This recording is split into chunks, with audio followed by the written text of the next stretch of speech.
రాష్ట్ర వ్యాప్తంగా పెండింగ్లో ఉన్న ఫీజు రీయింబర్స్మెంట్ స్కాలర్షిప్లు వెంటనే విడుదల చేయాలని భారత విద్యార్థి మోర్చా డిమాండ్ చేసింది.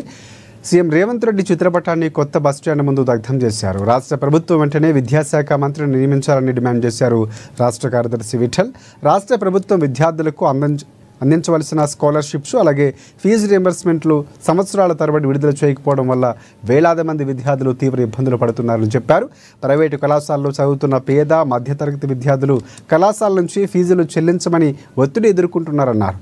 విద్యార్థుల సమస్యలు పరిష్కరించకపోతే భారత విద్యార్థి మోర్చా విద్యార్థి సంఘాల విద్యార్థుల ఆధ్వర్యంలో పెద్ద ఎత్తున విద్యార్థి ఆందోళనలు చేపడతామని వెల్లడించారు. రాష్ట్ర వ్యాప్తంగా పెండింగ్ లో ఉన్న స్కాలర్షిప్స్ విడుదల చేయాలని, అలాగే ఏదైతే ప్రభుత్వ విద్యా సంస్థలో సర్టిఫికేట్లు ఇస్తలేరు, ప్రైవేట్ విద్యా సంస్థలో సర్టిఫికేట్లు ఇస్తలేరు అని ఈ రోజు నిరసనగా ప్రభుత్వ దిష్టి భవన్ దానం చేయడం జరిగింది.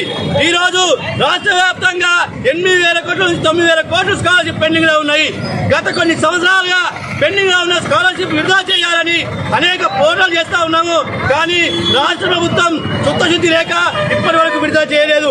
ఓ పక్కన విద్యార్థులు పై చదువులకు పోవాలంటే స్కాలర్షిప్ సర్టిఫికేట్ కావాలా, కానీ కొన్ని ప్రైవేట్ కళాశాల యాజమాన్యాలు సర్టిఫికేట్ స్కాలర్షిప్ రాలేవు కాబట్టి సర్టిఫికేట్ ఇవ్వదలుచుకోలేము, స్కాలర్షిప్ వచ్చేంత వరకు సర్టిఫికేట్ ఇవ్వమని వాళ్ళు చెప్తా ఉన్నారు. ఓ పక్కన